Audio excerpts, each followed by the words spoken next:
The Marshalltown Fire Justice Campaign urges police to get to the bottom of the deadly Usindiso building blaze that killed 77 people on the 31st of August. This week, witness Sithembiso Lawrence Mdlalose admitted guilt to the crime of murder and arson before a commission of inquiry. The 29-year-old has been charged with 76 counts of murder, 86 counts of attempted murder and arson. He claims that he was attempting to cover up a murder by burning the body, leading to the fire engulfing the 5-story building. For more on this conversation, we're now joined by Marshalltown Fire Justice Campaign Coordinator, Mametlwe Sebei. Sebei, good evening and thank you so much for joining us. It's always a pleasure to have you on the show. Now, Mdlalose's confession this week came as a shock to many South Africans. What was the Marshalltown Fire Justice Campaign reaction to this confession? Yes, I think you're correct. It was unexpected, but nonetheless, it is welcome. It is welcome because, it does really tell us about the immediate triggers of the fire. It offers an opportunity to shed light on the circumstances around the conflagration that cost so many lives. And I think, indeed, offers an opportunity for a closure of many families that have lost their loved ones in that tragedy. It also, means we can then begin to say what really actually happened. And I think that is going to be important in the task before the commission of, uncovering the circumstances of the fire, but I think also, beginning to deal with issues that we think remains. And that's, of course, the conditions in this building, which we do think do not absolve the city officials and the city of Johannesburg in any way. And that was my next question to you. If this confession does absolve the city of Johannesburg in any way, why do you believe it doesn't?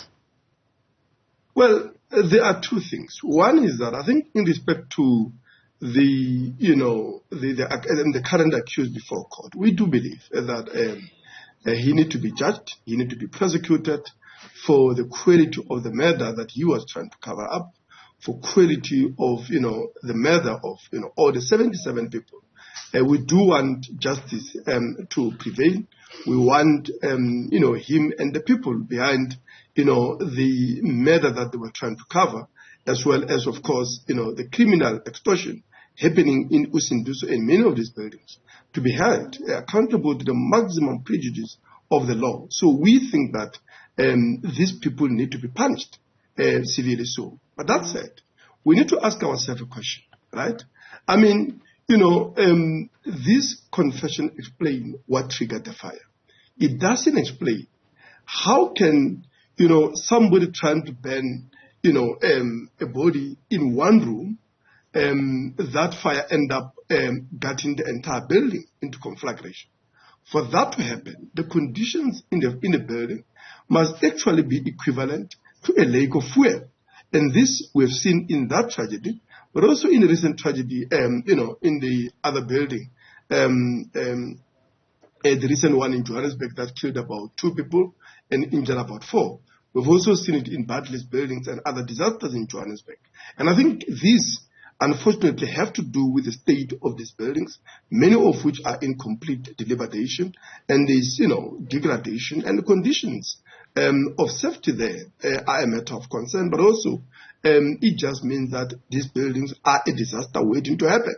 And I think that is the issue that needs to be addressed, and that is the issue, unfortunately, which from which the city cannot be absolved, for which you can't hold this particular individual or any of the people that actually triggered this fire. We do work with fire all the time, in our own homes, in any building, and if we stay in a house or any building, that every time you light something, you spark a fire, for whatever reasons, cooking, whatever, and that results in conflagration.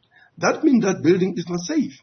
And that is the responsibility of the city of Johannesburg, but also all the regulatory authorities. But more than that, it speaks to conditions of housing in the inner city and across the entire city of Johannesburg and the country at large. And we will later touch on the issue of the housing crisis across the country, but staying with the responsibility of the city of Johannesburg.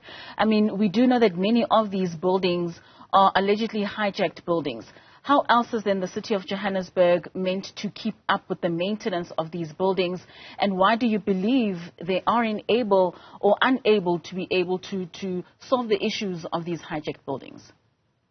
I mean, that was very simple, this issue, really. I mean, the idea that you could even have or speak like we do now about a hijacked building in the most industrialized city in the continent, as if we're in a banana republic where the state has completely failed, there is no law enforcement or any of these regulatory authorities that ought to know that when we have a building, where are the owners of these buildings?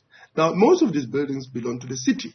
And the city is being divested of ownership because of corruption, and this corruption, and of course the criminal activity that follow up with lots of these organized criminal syndicates operating this building is opening in daylight. Now, what type of a state is that where the entire city property can simply be stolen in daylight and nobody is being held to account? That's a fair thing. Secondly, I think is the issue, obviously, of criminal motivation of the city officials that are involved in this, extortions, in this criminal, hijacks of the buildings. But there's also responsibility of politicians. Various and successive administrations of City of Johannesburg have left this situation unattended because for politicians, it absolves them from the responsibility for providing a much-needed services like water, electricity, rubbish collection, but as well as a simple care and maintenance. And if these things are done and provided, they will provide a decent housing and a decent home for hundreds of thousands of the people that are forced to be in the city of Johannesburg because it's closer to their work, it's closer to their way, where they make a living, whether as street traders, but also there are students that are staying in this building. But it's not just a situation in the city of Johannesburg, in the inner city.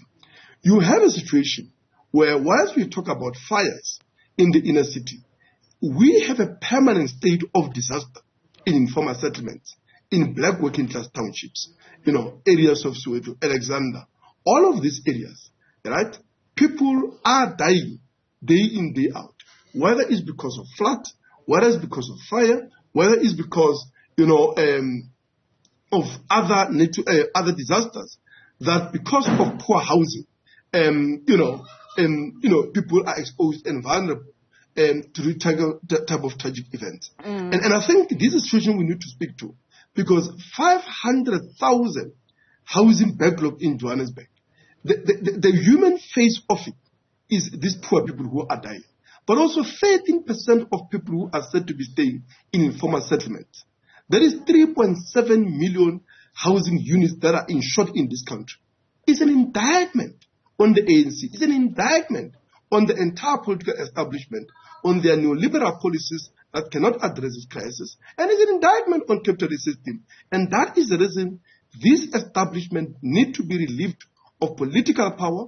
We need to have economy that works in the interest of the people. We need to have economy that can be marshaled, including and particularly the industrial capacity in the construction industry, which we argue must be brought under public ownership, which we argue then must be put in the service of, providing a massive public works program to build the 3.7 million housing units that we need, as well as schools, clinics, roads, and other infrastructure that we need to ensure decent conditions of life for everybody while creating jobs and combating poverty and unemployment. Of course. And I mean, if we take it back to the commission that took place this past week, it sort of put a spotlight on some of the resources or the lack of resources for the city of Johannesburg. I mean, they speak of only 3 to 5 fire engines that currently exist in the city, as opposed to 120 that is required for the 25,000 responses that generally happen within the city of Johannesburg.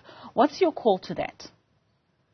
Yes, I mean, you have pointed to statistics that we have also raised in our own, pushing on this, to say that you have a city that can respond to emergencies because, firstly, we think that they are responsible for conditions that create these disasters. 1, 2, even when these tragedies do happen, how they respond determine the extent of the losses. right? It is not unavoidable that we've had to have 77 people die, right? At the heart or in the center of our most developed city in the entire continent. If there was a sufficient capacity within the emergency services, the city should have responded and would have responded much quickly, and many lives would have been saved. The reality is, as you correctly point out, in the commission it was revealed only 5 firefighting engines and 1 water cannon for the entire city of approximately 6 to 7 million people. That is unacceptable, particularly when you look at 25,000 calls for fire emergencies that the city answers on an annual basis. We need about 120 to 150 firefighting agents across all the fire stations in Johannesburg.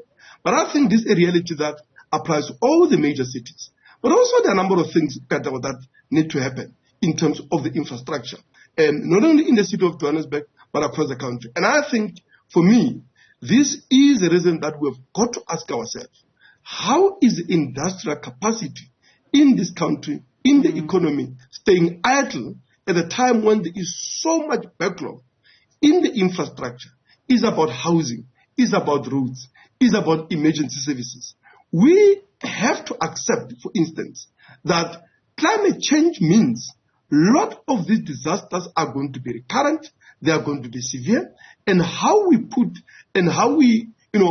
adapt ourselves in terms of building capacity to make sure that the cities are resilient and the city services are able to respond to these disasters, that is going to be and is actually already a matter of life and death for many working class people that are vulnerable in informal settlements, but also the poor on the streets, as well as in the so-called hijacked buildings in Johannesburg. And I think that the entire political establishment, ANC, DA, and all of these parties have no program on this problem and other crises, is the reason that the only thing that they can offer is all sorts of scapegoating and bashing of victims. But what we need is an organized working class with a program, I think, to seize a political and economic power, as we have said before. All right, Mametlwe, unfortunately, that's all we have time for. Thank you so much for your inputs this evening. That was Marshalltown Fire Justice Campaign Coordinator Mametlwe Sebei, their reaction there to Mdlalose's confession and what needs to be done in order for the city of Johannesburg to be safe.